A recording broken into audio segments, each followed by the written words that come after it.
Bismillahirrahmanirrahim. Assalamualaikum warahmatullahi wabarakatuh.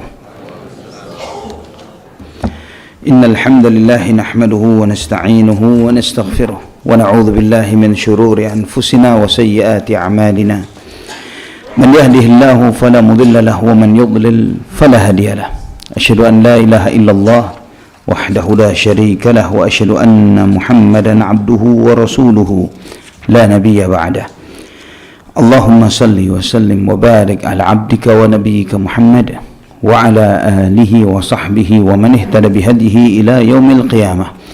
Qala Allah jalla wa ala, ya ayyuhalladzina amanu taqullaha haqqa tuqatih wa la tamutunna illa wa antum muslimun. Amma ba'd. Ikhwatal iman, saudaraku, saudari fillah rahimani wa rahimakumullah. Alhamdulillah, segala puji bagi Allah Subhanahu wa taala, Ar-Rahmanir Rahim, Zatnya Maha Pengasih, Zatnya Maha Penyayang. Allah Subhanahu wa ta'ala yang mengenalkan Zatnya kepada kita dengan Asma'ul Husna dan sifat-sifat yang agung dan mulia. Allah Subhanahu wa ta'ala yang menjadikan penciptaan langit dan bumi dan semua apa yang ada di antara keduanya, yang di antara tujuannya adalah kita semakin mengenal Allah Subhanahu wa ta'ala.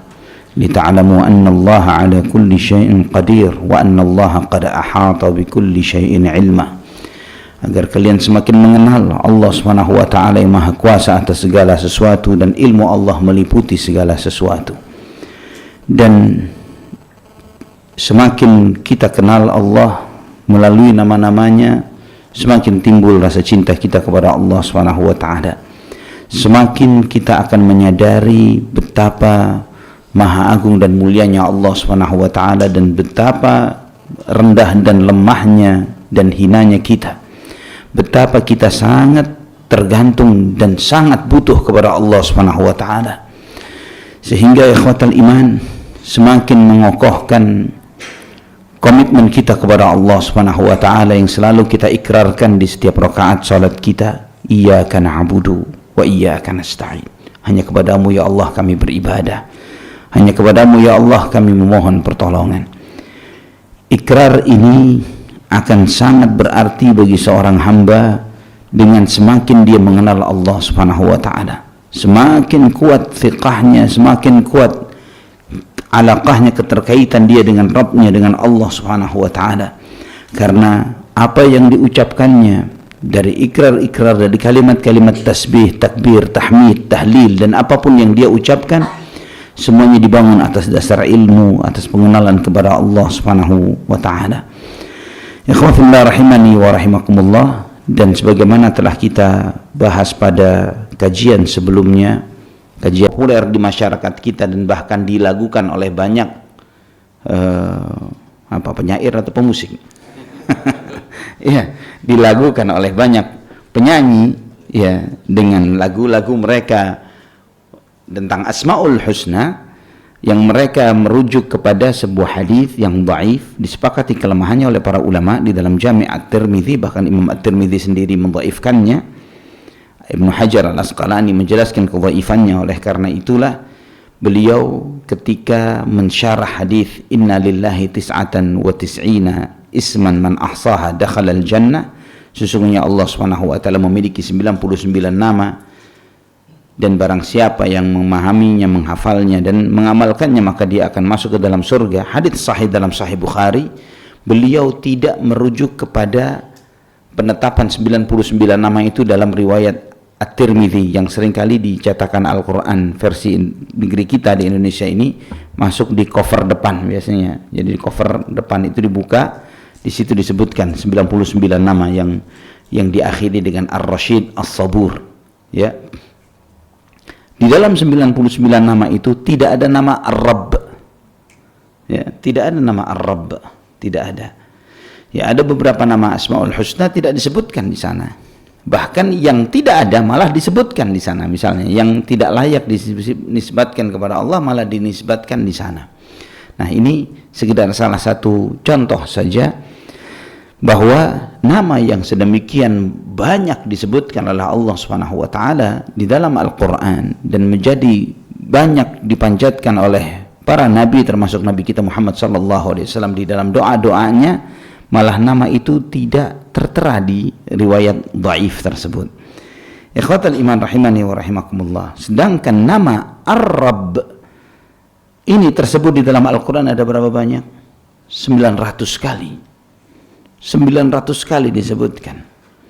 Dan seringkali disebutkan secara idhafah, ya, diidhafahkan, disertakan dengan yang lainnya, seperti Rabbul Alamin, Rabbul Arshil Azim, Rabbus Samawati wal Ard misalnya, ya, seringkali disebutkan dengan seperti itu.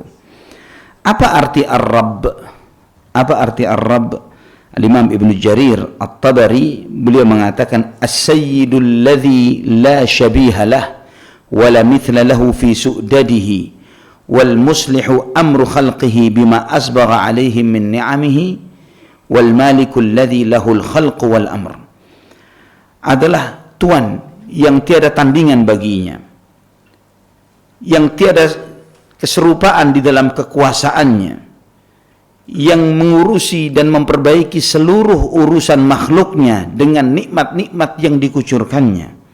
Dialah yang memiliki segala sesuatunya, yang di tangannya lah segala cipta dan perintah. Ini penjelasan Al-Imam Ibn Jarir At-Tabari rahimahullah. Ibn Al-Athir beliau menjelaskan di dalam An-Nihayah, Ar-Rabbu fil lughah alal malik wasayyid wal mudabbir wal murabbi wal mun'im. Ar-Rabb di dalam arti bahasa, ini perlu dipahami dari sisi bahasa dulu, bahwa arti bahasa adalah yang memiliki, tuan, jadi ownernya, ya, ownernya, yang mengatur. Jadi di dalam bahasa Arab misalnya, kalau ditanya siapa yang punya mobil ini, misalnya dalam bahasa Arab, man rabbu hadhihi sayyarah, misalnya, apakah boleh seperti itu? Boleh nggak? Boleh. Man rabbu hadhihi sayyarah, siapa tuannya rumah mobil ini, atau man rabbu hadzal bait, siapa yang ownernya rumah ini. Maka di dalam bahasa Arab, ibu rumah tangga itu disebut dengan rabbatul bait. Ya, rabbatul, dari kata rabb, tapi ada tak marbutahnya, ibu rumah tangga, rabbatul bait. Boleh nggak diganti dengan ilahul bait? Boleh nggak? Boleh. Ya, apa artinya ilah? Al-ma'bud, yang disembah. Ya, ini pemahaman begini saja, pemahaman kata, pengertian bahasa ini saja, kita bisa mengkrek syubhatnya orang yang mengatakan bahwa rububiyah dan uluhiyah sama saja. Ya, Rabb dan ilah sama saja. Ini padahal yang ngomong bahkan bisa jadi kiai, bisa syekh, bisa habib bahkan, ya. Dia mengatakan yang seperti itu, padahal kita tanya tadi, boleh nggak kita mengatakan yang punya rumah sahibul bait dengan kata Rabbul bait? Boleh. Tapi disebut dengan kata lain ilahul bait, boleh nggak? Nggak boleh. Ya. Karena kalau dikatakan ilah artinya al-ma'bud, yang disembah. Ya. Tapi Rabb dalam bahasa artinya owner, yang punya, yang memiliki. Rabbul alamin, yang memiliki alam semesta, yang menguasai alam semesta. Allah Subhanahu wa taala memuji dirinya dengan sebutan Rabbul alamin, Tuhannya seluruh alam. Alamin itu jamak dari alam. Alam itu single, ya, satu. Alamin jamaknya. Semua alam ini menunjukkan bahwa banyak alam yang merupakan makhluk ciptaan Allah Subhanahu wa taala. Allah memuji dirinya bahwa Allah Subhanahu wa taala Rabbus samawati wal ardin, Tuhannya Tuhannya seluruh langit dan bumi. Rabbul arshil azim, Tuhannya arsy yang besar. Allah Subhanahu wa taala memuji zatnya yang maha tinggi, bahwa Allah adalah Rabb segala sesuatu dan yang memilikinya. Dan Allah Subhanahu wa taala juga memuji zatnya dengan Rabbul masyariqi wal magharib, Tuhannya timur dan barat. Dan Allah memuji Rabbul awwalina wal akhirin, Tuhannya yang terdahulu dan yang akan datang. Ini pengakuan akan rububiyah Allah termasuk bagian dari fitrah manusia. Bahwa ketika manusia, ya, diciptakan oleh Allah, di antara fitrah yang Allah instalkan di dalam diri kita, Allah instalkan di dalam diri manusia, adalah fitrah pengakuan bahwa Allah adalah Rabbul alamin. Allah adalah Rabb seluruh alam semesta. Maka makhluk semuanya, apapun agamanya manusia ini, apapun latar belakang keyakinannya, tidak bisa menunjukkan adanya kompetitor lain di dalam yang menciptakan langit dan bumi, di dalam mengatur alam semesta, di dalam klaim, di dalam mencipta langit dan bumi. Tidak bisa. Semuanya menyadari bahwa itu adalah Allah Subhanahu wa taala. Maka ketika ada penolakan, penolakan itu hanyalah karena kesombongan dan kecongkakan yang ada di dalam dirinya. Karena untuk menunjukkan kesombongannya, walaupun aslinya di dalam hatinya, di dalam relung hatinya, di dalam hatinya yang paling dalam, dia mustahil menolak akan hal ini.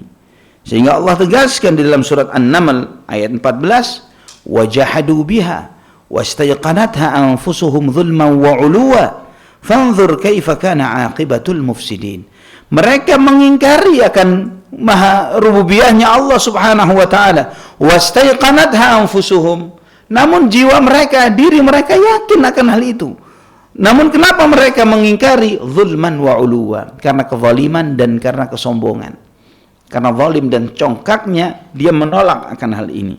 Fanzur kaifa kana aqibatul mufsidin. Maka perhatikanlah bagaimana akibat hasil akhir dari orang yang membuat kerusakan. Allah Subhanahu wa taala adalah Ar-Rabb, Tuhan yang mencipta, yang memberi rizki, yang memberi nikmat kepada seluruh alam semesta dengan segala karunia-Nya, yang disifati dengan segala sifat sempurna, yang satu-satunya berhak untuk disembah dan diibadahi. Maka pertama kali yang Allah perintahkan kepada kita ketika kita membaca Al-Quran, di dalam lembaran-lembaran Al-Quran, dari sejak kita buka surat Al-Fatihah, kita masuk surat Al-Baqarah, perintah pertama yang kita baca di dalam Al-Quran, di ayat ke-21 dari surat Al-Baqarah, ya ayyuhan nasu ubudu rabbakumul ladzi khalaqakum walladzina min qablikum la'allakum tattaqun. Wahai manusia, sembahlah Rabb kalian, sembahlah yang memiliki kalian, yang menciptakan kalian, yang menguasai kalian, yang memberikan segala nikmatnya kepada kalian, dan yang menciptakan nenek moyang kalian, orang-orang sebelum kalian, la'allakum tattaqun, supaya kalian bertakwa kepada Allah. Dan setelah itu Allah Subhanahu wa taala menunjukkan bahwa dialah satu-satunya Rabb, tidak ada yang lain kecuali Dia, ditambahkan dengan hujjah, dengan dalil-dalil dan bukti-bukti yang ketika seseorang membuka hati dan akalnya, dia tidak akan ada penolakan di dalam dirinya akan rububiyahnya Allah Subhanahu wa taala. Di ayat selanjutnya ayat 22, alladzi ja'ala lakumul arda firasya was samaa'a binaa'a wa anzala minas samaa'i maa'an fa akhraja bihi minats thamarati rizqan lakum fala taj'alu lillahi andadan wa antum ta'lamun. Yang telah menjadikan bagi kalian bumi sebagai hamparan, langit sebagai bangunan, dan yang menurunkan dari langit itu hujan, dan dengannya Allah mengeluarkan buah-buahan sebagai rezeki bagi kalian. Maka janganlah kalian menjadikan bagi Allah tandingan-tandingan yang lainnya, sedangkan kalian mengetahui. Allah mengajarkan di dalam dua ayat ini. Ayat pertama Allah mengajak manusia untuk berpikir, kalau kamu mencari Tuhan, carilah Tuhan yang menciptakanmu, yang menciptakan nenek moyangmu. Dialah satu-satunya yang benar untuk disembah. Carilah Tuhan di ayat selanjutnya yang menjadikan bumi sebagai hamparan di mana kalian hidup di sana, yang menjadikan langit-langit sebagai bangunan yang kokoh tanpa tiang yang kamu lihat, yang menurunkan air hujan, yang air hujan ini sifatnya sama, turun dimanapun seperti itu, mengenai tanah, mengenai tumbuh-tumbuhan, mengenai biji-bijian, maka menumbuhkan beragam buah-buahan yang merupakan rezeki bagi kita manusia. Allah menjelaskan, carilah yang menguasai ini semua, yang menguasai sistem yang mengatur dirimu, sistem yang ada di dalam diri kita, yang menguasai sistem yang ada di bumi yang kita pijak, yang menguasai dan menciptakan sistem di alam semesta yang mengatur matahari, terbit dan terbenam, angin dan semuanya, yang menguasai untuk tumbuhnya tumbuh-tumbuhan, yang memberikan rizki kepada seluruh makhluk. Cari siapa dia, maka akan sampai kepada kesimpulan Allah. fala taj'alu lillahi andada wa antum ta'lamun. Maka janganlah kalian menjadikan tandingan bagi Allah, sekutu-sekutu bagi Allah setelah kalian tahu. Kalian tahu tidak ada yang lain selain Allah Subhanahu wa taala. Maka seluruh manusia apapun latar belakangnya, mereka meyakini akan rububiyah Allah, meyakini bahwa Allah satu-satunya mencipta dan mengatur, memiliki alam semesta. Namun mereka terjerumus ke dalam kesyirikan di dalam peribadatan.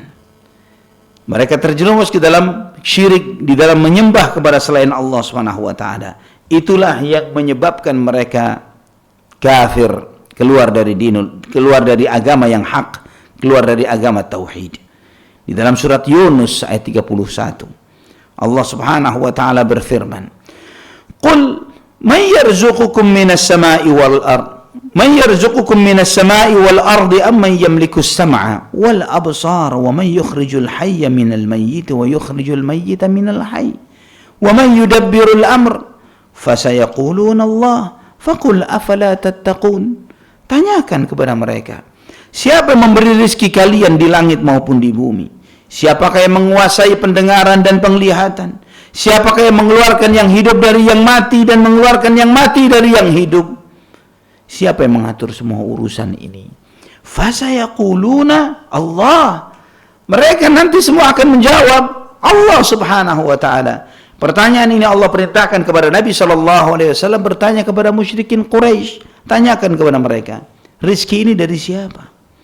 Yang memberi rezeki di langit maupun di bumi, yang menguasai penglihatan dan pendengaran dan memberikan kepada kita penglihatan dan pendengaran tersebut, yang mengeluarkan yang hidup dari yang mati. Dari biji-bijian yang benda mati ini muncullah tumbuh-tumbuhan yang hidup.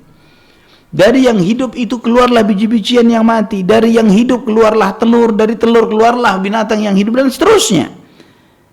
Siapa yang ngatur ini semuanya? Siapa? Wa may yudabbirul amr fasayaquluna Allah. Maka mereka akan menjawab Allah. Ikhwatal iman rahimani wa rahimakumullah.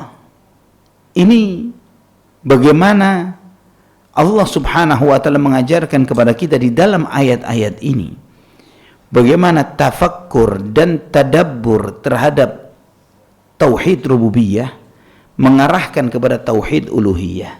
Bahwa seorang ketika pemahamannya terhadap rububiyahnya Allah ini kuat, maka itu akan menguatkan tauhid uluhiyahnya. Faqul afala tattaqun. Maka tanyakan, kenapa kalian tidak bertakwa? Adapun orang-orang yang ahlul iman, mereka mendapatkan hidayah dari Rabb mereka, dari Allah Subhanahu wa taala. Maka mereka sangat tahu dengan sangat yakin akan imannya, sangat mendalam bahwa mereka ini ala hudam min rabbihim wa ulaika humul muflihun. Mereka berada di atas hidayah dari Rabb mereka, dan mereka lah orang-orang yang sukses, orang-orang yang diberikan kemenangan oleh Allah Subhanahu wa taala. Allah Subhanahu wa taala mengenalkan zatnya kepada kita melalui nama yang agung dan mulia ini. Allah Subhanahu wa taala menyebutkan sifat-sifatnya dalam banyak ayatnya di dalam Al-Qur'anul Karim. Allah Subhanahu wa taala berfirman dalam surat Al-A'raf ayat 54. Inna rabbakumullah, sesungguhnya Rabb kalian adalah Allah. Alladzi khalaqas samawati wal arda fi sittati ayyamin thumma istawa 'alal 'arsy. Yang telah menciptakan langit dan bumi dalam 6 masa, dalam 6 hari. Kemudian Allah bersemayam di atas arsy. Yughshil lailan nahar yatlubuhu hathitha. Yang Allah menutupkan malam dengan siang, yang diikutinya dengan cepat. Wasyamsa wal qamara wan nujuma musakhkharatin bi amrih.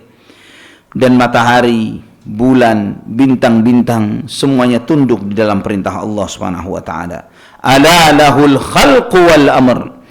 Ketahuilah, di tangan Allah, di kekuasaan Allah lah penciptaan dan perintah dan larangan.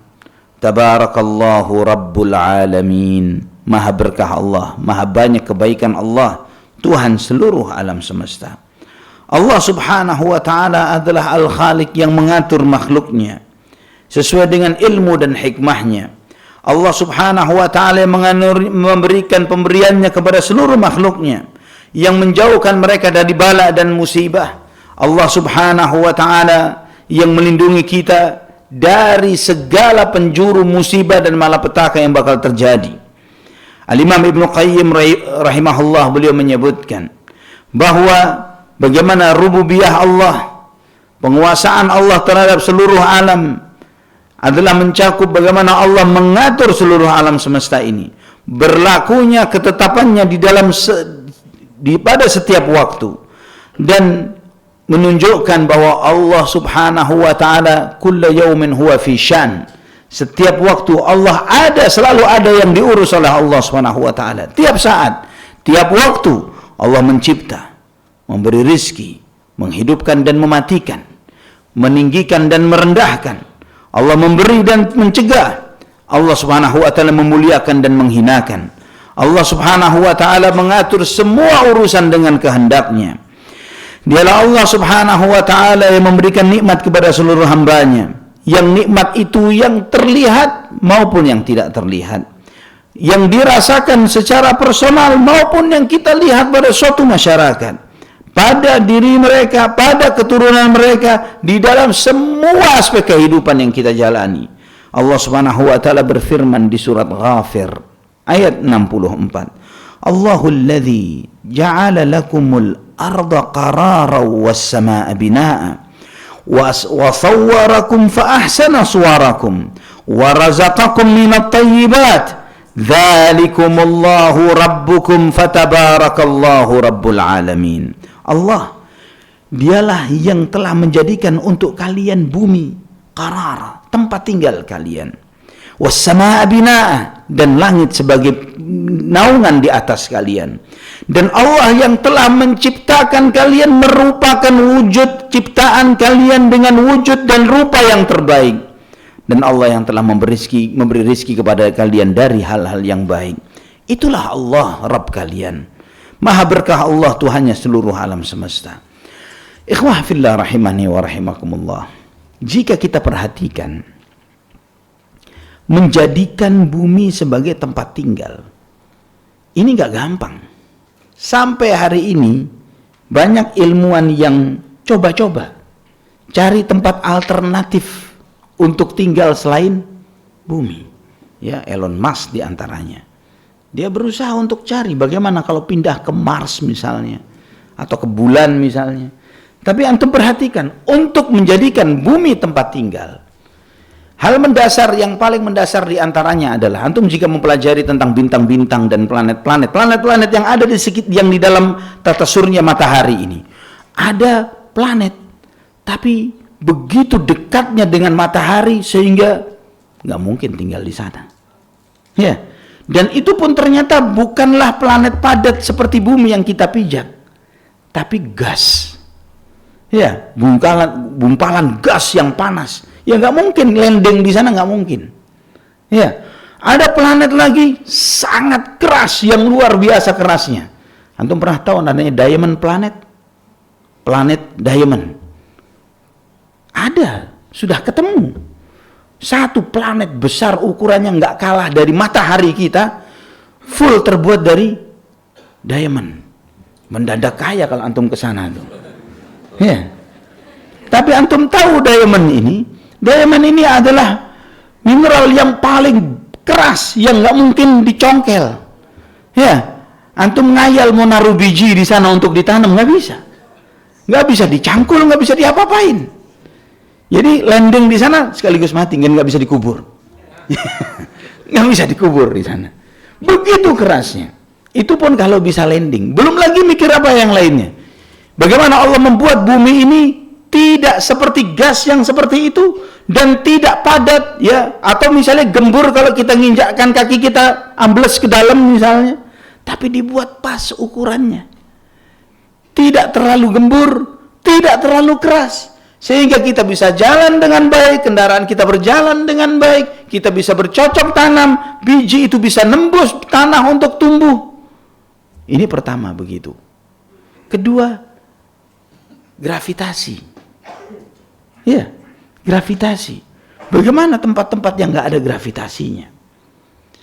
Ketiga, cahaya yang pas, panas yang sesuai. penempatan bumi dengan jarak tertentu dengan matahari ini nggak mungkin asal-asalan.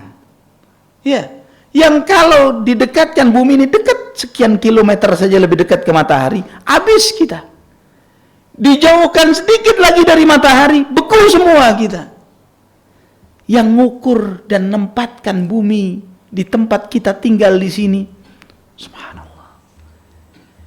Air, unsur kehidupan yang lainnya, air. Jadi bukan tiba-tiba bumi begitu saja, tapi bagaimana proses bumi diciptakan dan disesuaikan untuk kebutuhan manusia. Air, adanya air di muka bumi ini, sehingga ini menjadi unsur kehidupan. Wa ja'alna minal ma'i kulla syai'in hayy, kami jadikan dari air segala sesuatu yang hidup.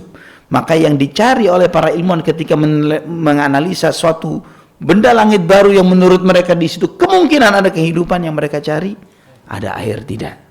Itu yang mereka lihat. Tapi ini salah satu unsur. Bagaimana dengan cerita yang lain-lainnya tadi? Belum lagi apa? Atmosfer. Atmosfer yang melindungi bumi ini dari semua yang datang dan keluar darinya, sehingga yang di dalam tidak mudah lepas begitu, dan yang di luar tidak gampang untuk masuk ke dalam bumi. Benda-benda langit yang masuk ke atmosfer hancur. Allahu Akbar. Siapa yang ngatur ini? Siapa yang ngatur lapisan ozon atmosfer ini? Kemudian kadar oksigen, kadar zat yang kita hidup ini, oksigen. Kita butuh oksigen. Antum tahu berapa persen kadar oksigen di bumi ini? Tidak pernah naik dan tidak pernah turun dari 21%. NASA yang ngatur. Ya, supaya kadar oksigen bumi ini tetap selalu seperti itu. Apa terjadi kalau kelebihan, kebanyakan? Kebakaran di sana sini. Terjadi kebakaran. Apa yang terjadi kalau kurang dari itu? Termasuk kalau ini salah satu kadar gravitasi juga ada ukurannya. Ya. Kalau gravitasi itu lebih berat sedikit dari yang sekarang, antum jalannya nyeret. Iya. Jalannya nyeret, susah untuk ngangkat badan kita. Kalau dikurangin lagi gravitasinya, kita kudu pegangan terus ini untuk jalan ke sana kemari. Allahu Akbar. Allah menyebutkan, Allahul ladzi ja'ala lakumul arda qarara. Allah yang telah menjadikan bagi kalian bumi qarar, tempat untuk menetap. Ini bukan main-main, bukan sembarangan yang seperti ini. Sebagian kecil. Anda bukan seorang ilmuwan, tapi coba membaca dari apa yang dijelaskan oleh para ilmuwan tentang ini. Ada 9 atau 12 aspek untuk menjadikan bumi itu sebagai tempat yang layak untuk ditinggali. Subhanallah. Yang kalau orang mikir untuk mencari tempat yang seperti ini, ya harus memenuhi semua standar tadi. Dan ikhwatal iman, mustahil. Allah telah menegaskan, alam naj'alil arda kifata ahya'a wa amwata. Bukankah kami telah menjadikan bumi itu tempat yang cukup diisi oleh yang hidup dan yang mati. Jadi impian Elon Musk dan yang semisal mereka hanya sebatas impian, gak bakal kejadian. Binasil Quran, dengan nas Quran gak bakal kejadian. Jadi film-film biarlah di film-film saja, nggak sampai di dunia nyata. Was-samaa'a bina'u wa sawwarakum fa ahsana suwarakum. Dan Allah telah taswir itu menggambar, membentuk rupa kalian dengan wujud yang paling sempurna. Ikhwatal iman rahimani wa rahimakumullah, ciptaan Allah ini, kita akan melihat bahwa kalau misalnya kita mikir, kenapa kok begini ya, kenapa nggak begitu ya, antum tidak akan nemu tempat wujud yang tepat, yang pas untuk ciptaan manusia, kecuali apa yang telah Allah ciptakan sekarang. Coba misalnya antum berpikir, selain di sini nih letaknya mata, enaknya ditaruh di mana? Misalnya begitu. Telinga kalau ditaruh di depan gimana coba ya? Misalnya, ya. Terus bagaimana Allah menciptakan? Kita ini tahu kita punya rambut nih, punya rambut, dan rambut ini dari ujung rambut sampai kaki ada semuanya. Ya. Ada rambut kepala, bulu mata, alis, ya kumis, janggut, yang semuanya tumbuh berdasarkan apa yang kita konsumsi, kita makan, maka dia tumbuh.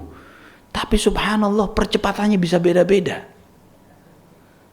Ya, yang ngatur percepatan tumbuhnya rambut, alis, bulu mata, kumis, janggut, Allah subhanahu wa ta'ala. Pernah mikir sampai situ? Kalau dibuat sama percepatan tumbuhnya, Allah, dengan susah payah antum jalan ini. Iya. Susah payah antum. Untuk subhanallah. Wa sawwarakum fa ahsana suwarakum. Allah yang telah merupakan wujud kalian ini dengan wujud seperti ini dan begitu sempurna. Fa ahsana suwarakum. Subhanallah. Ikhwah fillah rahimani wa rahimakumullah. Pesan ini disampaikan oleh Allah Subhanahu wa taala, tapi tidak akan sampai kecuali bagi orang yang berfikir. Tadabbur dan subhanallah, benar. Allah Maha sempurna. Kenapa jari ini 5? Kenapa ada ruas jari? Kenapa jadinya kalau nggak ada ruas jari? Ya, dan banyak hal kalau antum pikirkan diri wa fi anfusikum afala tubsirun, di dalam dirimu sendiri apa kalian nggak mikir, nggak melihat? Ya, kita ini gudangnya kotoran juga dari ujung rambut sampai kaki. Tapi Allah bedakan antara kotoran rambut, kotoran mata, kotoran hidung, kotoran mulut, kotoran telinga, dan yang di bawah. Kalau ketukar tempatnya repot. Hah? Subhanallah. Subhanallah. Ini fasawwarakum fa ahsana suwarakum. Allah yang telah merupakan wujud kalian dengan sempurna. Subhanallah. Wa razaqakum minat thayyibat. Yang telah memberi rizki kepada kalian dari yang baik-baik. Subhanallah. Rizki yang Allah berikan kepada kita manusia dipilih yang terbaik oleh Allah Subhanahu wa taala. Dari tumbuh-tumbuhan atau binatang yang dihalalkan oleh Allah yang terbaik. Ketika Allah mengharamkan babi, mengharamkan darah, mengharamkan bangkai, ilmu pengetahuan tidak semodern ini. Yang kemudian bisa meneliti bahwa di dalam babi ada begini dan begitu dan seterusnya. Darah itu ada ini dan seterusnya, nggak ada. Hanya ilmu pengetahuan modern yang kemudian meneliti, oh iya karena babi jelaslah, karena babi itu jorok dan begini dan semua keburukan yang ada di sana. Dan mengetahui akan hal ini saja ya ikhwafillah sudah menunjukkan bukti yang maha besar akan kemahabenaran Allah Subhanahu wa taala dan kebenaran Rasulullah sallallahu alaihi wasallam. Bahwa beliau tidak bicara dari dirinya, tapi wahyu yang diwahyukan oleh Allah Subhanahu wa taala. Maka Allah menegaskan di surat Ghafir ini, "Dzalikumullahu rabbukum." Dialah Allah, Rabb kalian. Fatabarakallahu rabbul alamin. Maha berkah Allah, maha banyak kebaikan Allah Subhanahu wa taala, Rabbul alamin. Tuhannya seluruh alam semesta. Allah rububiyahnya rububiyah yang menguasai seluruh makhluk. Allah yang kekuasaannya meliputi segala sesuatu. Kekuatannya maha sempurna. Tidak luput dari siapapun. Tidak akan terlewat satupun dari makhluknya. Allah Subhanahu wa ta'ala yang berfirman di surat Sad ayat 66. Rabbus samawati wal ardi wa ma bainahumal azizul ghaffar. Tuhannya langit dan bumi dan apa yang ada di antara keduanya, dialah yang maha mulia dan maha pengampun. Allah Subhanahu wa ta'ala yang kekuasaannya tidak akan mungkin dikalahkan, yang kekuatannya yang maha sempurna, dan segala kekuatan dan kemuliaannya dan kekuasaannya terhadap seluruh makhluknya yang maha kuat dan maha perkasa. Tapi Allah Subhanahu wa ta'ala juga maha pengampun dan pemaaf. Allah Subhanahu wa ta'ala maha tahu banyak hambanya yang berbuat zalim dan maksiat dan dosa. Tapi Allah tidak serta menerta menurunkan azab. Allah memberikan rahman dan rahimnya. Allah Subhanahu wa ta'ala yang menyebutkan Rabbis samawati wal ardi wa ma bainahumar rahman. Tuhannya langit dan bumi dan semua yang ada di antara keduanya, Ar-Rahman, yang maha pengasih. Yang di antara konsekuensinya ikhwatal iman, bahwa tidak akan ada sesuatu pun yang terjadi di langit dan bumi kecuali apa yang dikehendakinya. Allah subhanahu wa ta'ala, wa ma tasha'una illa an yasha Allahu rabbul alamin. Kamu tidak akan mungkin memiliki kehendak kecuali apa yang dikehendaki oleh Allah Rabbul Alamin.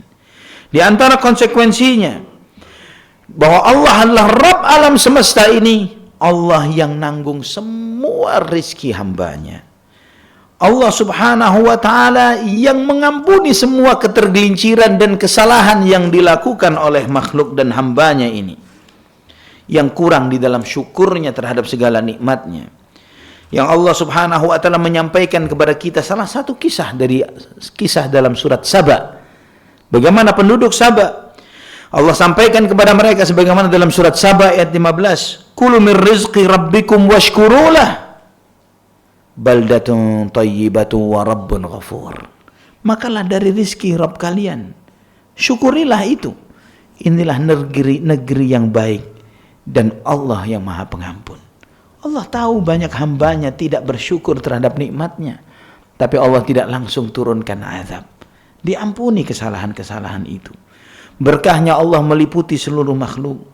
Allah yang memberikan rizki kepada mereka. Allah yang memperbaiki semua kondisi kehidupan makhluknya. Allah yang memudahkan semua urusan hambanya. Allah yang memberikan keberkahan kepada seluruh ciptaannya. Tabarakallahu Rabbul Alamin. Berkah Allah tidak ada putus-putusnya. Bagaimana Allah subhanahu wa ta'ala memberkahi bumi yang kita pijak ini. Subhanallah ikhwafillah. Antum kita ini sebagai warga negara Indonesia sudah capek ngikutin berita korupsi. Ya, mulai ukurannya cuma puluhan juta, ratusan juta, miliaran, sampai triliunan, ratusan triliun. Ya, sekian ratus tercapai kita. Kalau bumi negeri ini nggak diberkahi oleh Allah, mungkin kere kita ini sudah, miskin kita.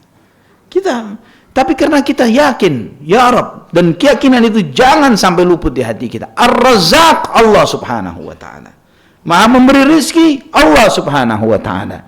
Bukan fluktuasi ekonomi, bukan menteri keuangan atau presidennya, bukan siapapun, Allah Rabbul Alamin. Yang harus terus di dalam hati kita, mau harga barang naik setinggi apapun, Allahur Razzaq, Allah yang maha memberi rizki.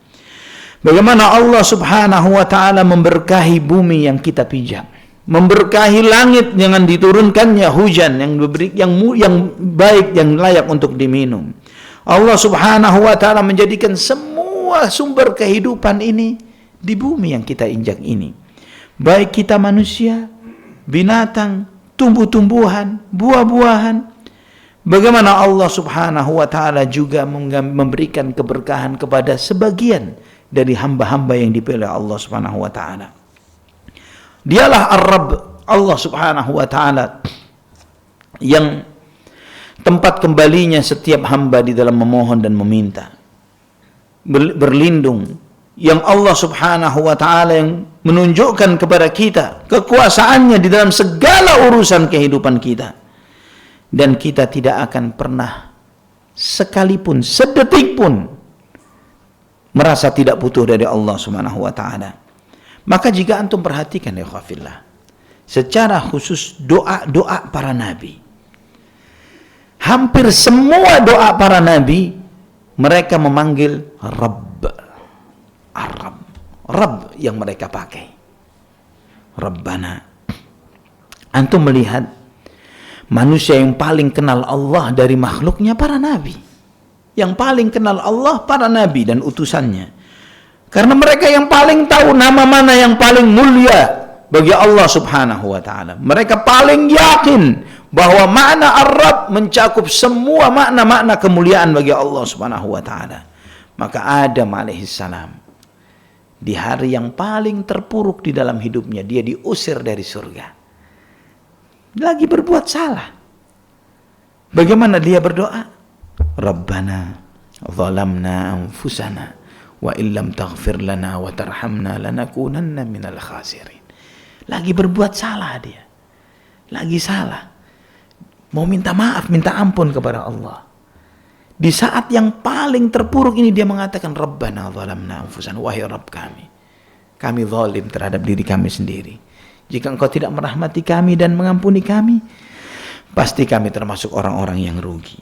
Nuh alaihissalam, ketika dia melihat anaknya tenggelam, di hari anaknya tenggelam di antara orang-orang yang kafir ini. Dalam surat Hud ayat 45 Allah menceritakan, menyampaikan, wanada Nuhu rabbahu. Nuh berdoa meminta kepada Rabbnya. Faqala rabbi inna ibni min ahli wa inna wa'dakal haqqu wa anta ahkamul hakimin. Dia mengatakan, Rabbi, wahai Rabbku, inna ibni min ahli, sesungguhnya anakku dari keluargaku ya Allah. Minta tolong dengan Ar-Rabb. Di saat yang hari itu tidak ada keselamatan kecuali dari Allah Subhanahu wa taala. Maka dia tahu bagaimana meminta kepada Allah Subhanahu wa taala dengan menggunakan nama yang paling dicintai oleh Allah Subhanahu wa taala. Musa alaihissalam. Nabi Musa alaihissalam pernah tidak sengaja melakukan kesalahan fatal. Bunuh orang. Bunuh orang. Tidak sengaja. Dan meminta ampun kepada Allah setelah membunuh dengan tidak sengaja ini. Apa yang dia ucapkan? Di surat Al-Qasas ayat 16. Qala Rabbi inni zalamtu nafsi faghfirli faghfaralah innahu huwal ghafurur rahim. Nabi Musa berkata, ya Allah, wahai Rabbku, Rabbi, inni zalamtu nafsi, aku telah berbuat zalim terhadap diriku sendiri. Faghfirli, ampuni aku. Faghfaralah, maka Allah pun mengampuninya. Innahu huwal ghafurur rahim. Sesungguhnya Allah Maha Pengampun, Maha Penyayang. Fadhal azan dahulu, setelah itu kita lanjutkan.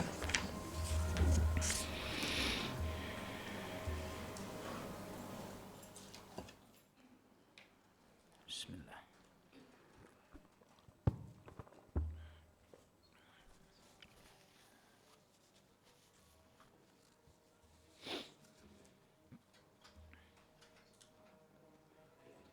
Allahu Akbar, Allahu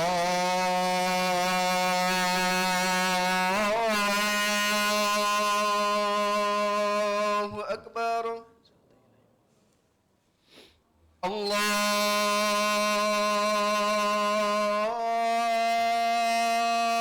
Allahu Akbar, Allahu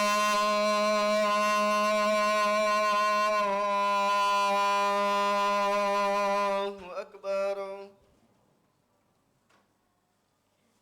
Asyhadu an la ilaha illallah.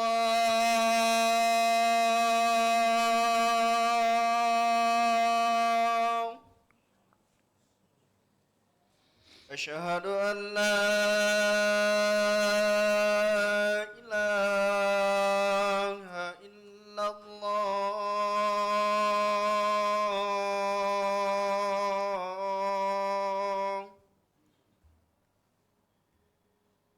Asyhadu anna Muhammadar Rasulullah.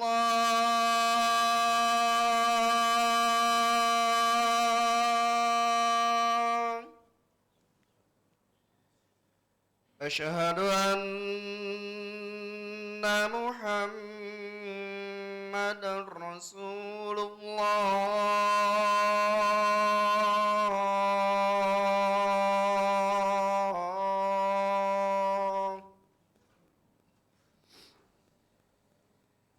Hayya 'alas shalah.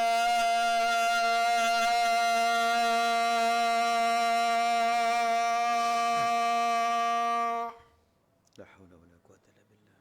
Hayya 'alas shalah.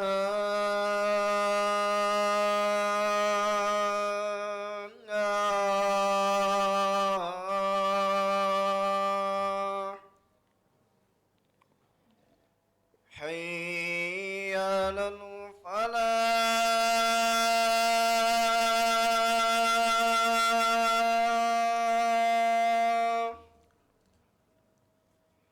Hayya 'alal falah.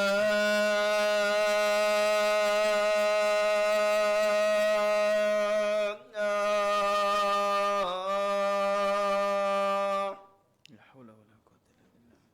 Allahu Akbar, Allahu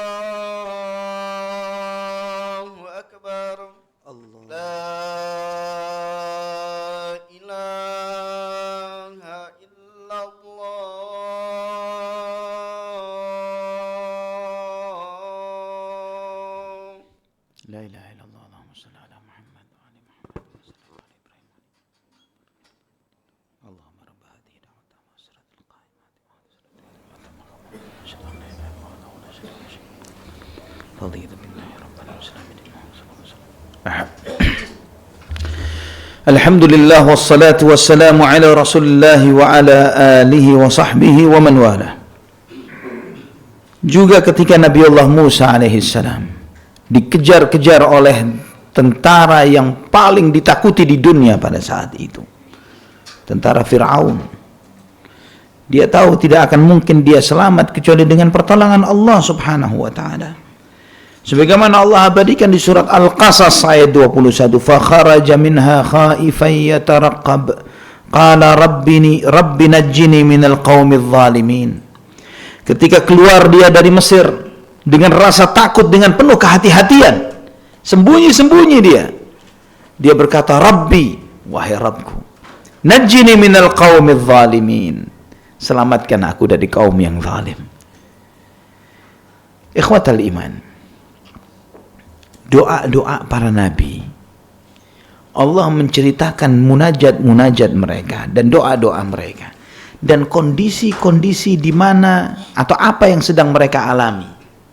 Dan Allah menceritakan juga ending dari setelah munajat mereka ini. Bagaimana nasib setelah mereka ini ketakutan, mereka terintimidasi, tertindas, berbuat salah.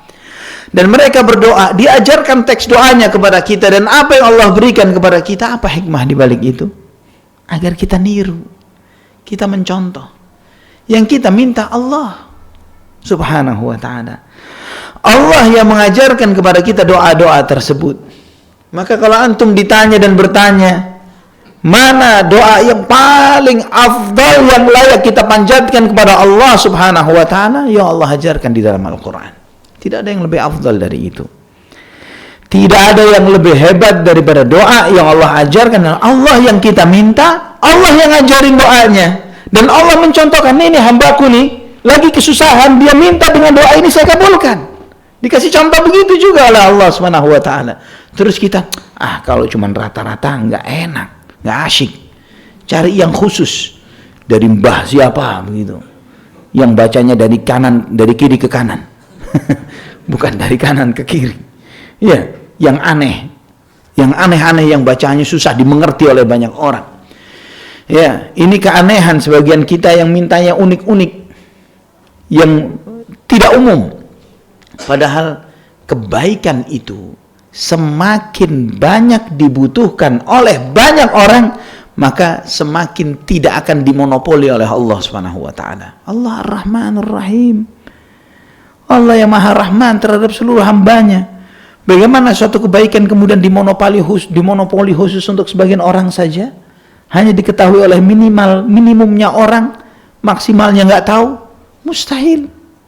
Maka Allah buka kebaikan-kebaikan ini supaya kita mengambil istifadah dan faedah dari itu. Juga ketika Nabi Musa alaihissalam lari ke Madian, dan dia tidak tahu apakah ketika sampai di Madian ini akan mendapatkan kebaikan atau tidak, dan bagaimana ceritanya sesudahnya, nggak tahu Nabi Musa alaihissalam.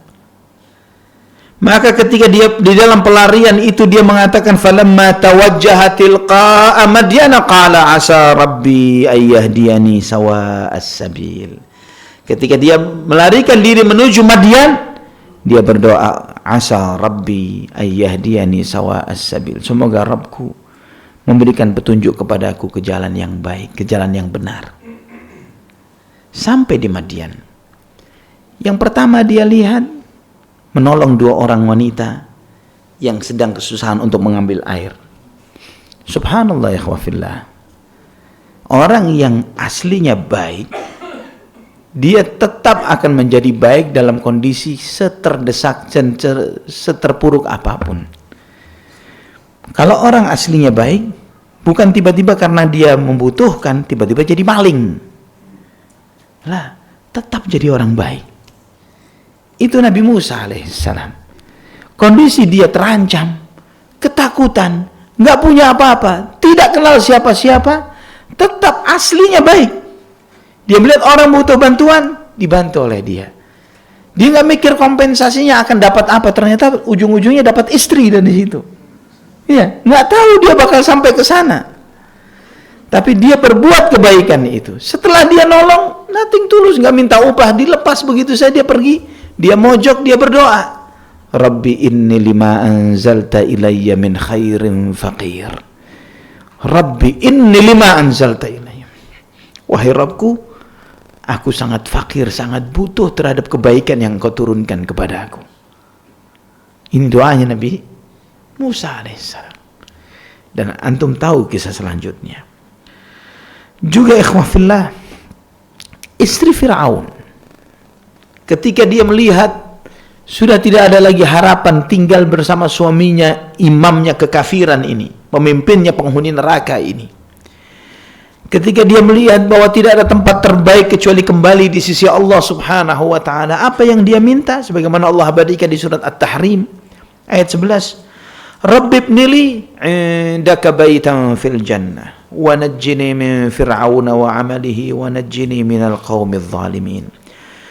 Wahai Rabbku, ibnili, bangunkan untukku, indaka, di sisimu, baitan fil jannah, suatu rumah di surga. Subhanallah, dia menyebut dengan Rabbi.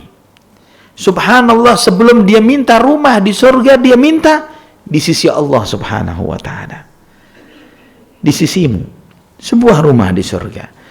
Dan selamatkan aku dari Fir'aun dan perbuatannya, dan selamatkan aku dari kaum yang zalim. Maka para ulama menyebutkan di antara nama Allah yang teragung dan termulia, yang dengannya Allah mengabulkan permintaan hambanya ketika meminta dengannya, inilah Ar-Rabb. Maka kita jadikan nama ini di dalam setiap doa-doa kita, di dalam semua munajat-munajat kita. Syekh Abdurrahman bin Nasir As-Sa'di rahimahullah menyebutkan bahwa rububiyahnya Allah ini ada dua macam. Allah Rabb, yang menguasai, yang memiliki, yang mengatur seluruh alam semesta. Ada dua macam rububiyahnya Allah. Yang pertama, rububiyah yang bersifat umum, di mana Allah yang mengatur seluruh hambanya, seluruh makhluknya, yang memberi nikmat kepada mereka, yang menjaga semua hajat hidup seluruh makhluk, langit dan bumi. Ini mencakup seluruh makhluk, baik muslim maupun kafir, taat maupun maksiat.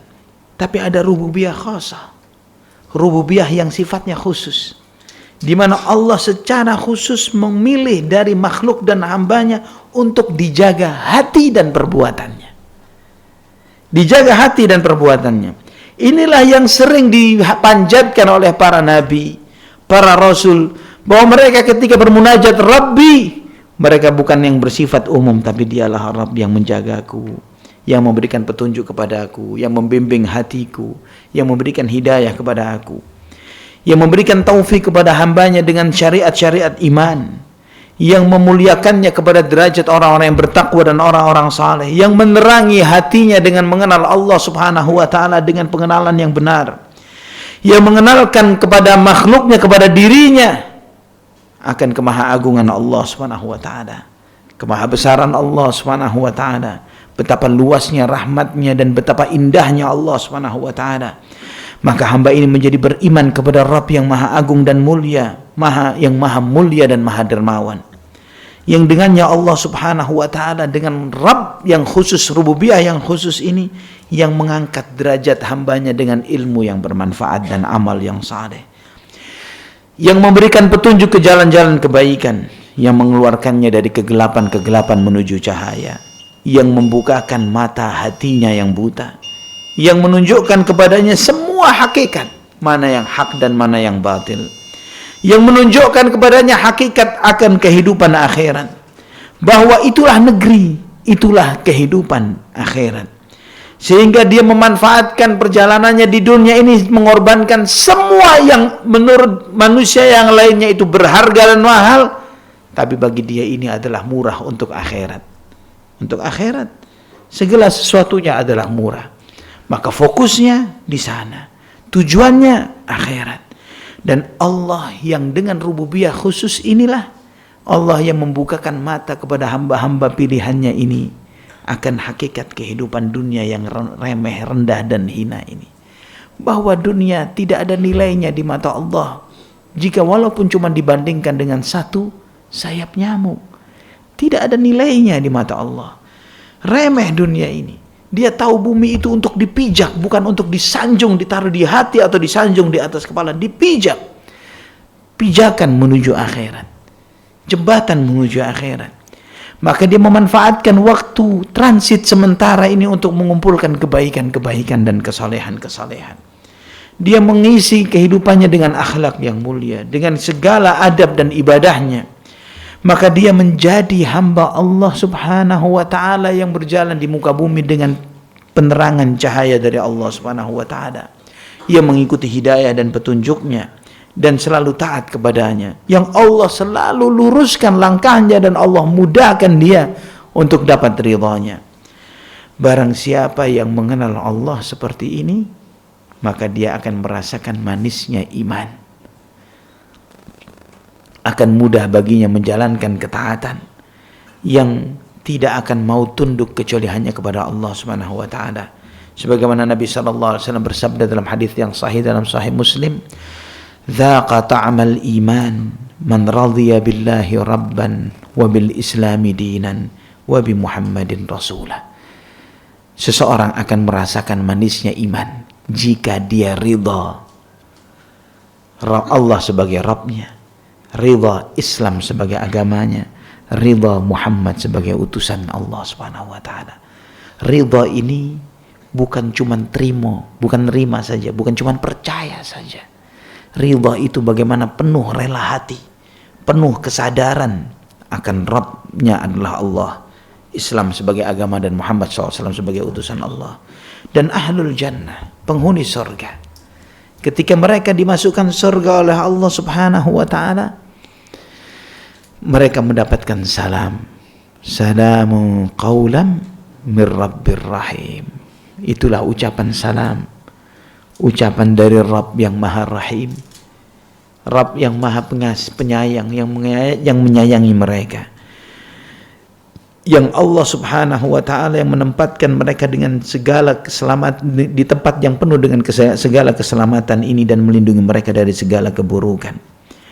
Maka ikhwatal iman, kesempatan yang terindah dan yang terbesar di dunia adalah diantaranya adalah kesempatan kita dimudahkan untuk kenal Allah Subhanahu wa taala. Inilah adalah hal yang terindah yang sebagaimana dikatakan oleh Syekhul Islam Ibnu Taimiyah rahimahullah, "Inna fid dunya la jannatan man lam yadkhulha la yadkhul jannatal akhirah." Di dunia ini ada surga, barang siapa yang tidak pernah memasukinya, maka dia tidak akan pernah masuk ke dalam surga di akhirat. Ketika ditanya apa itu, ma'rifatullahi azza wa jal, kenal Allah Subhanahu wa ta'ala. Ini ikhwafillah, insyaallah pada kesempatan berikutnya kita akan membahas nama Allah, akan mentadaburi nama Allah Ar-Rahman. Wallahu ta'ala ala wa a'lam bishawab. Barakallahu fikum. Sampai di sini mungkin ada yang mau ditanya sebelum saya tutup.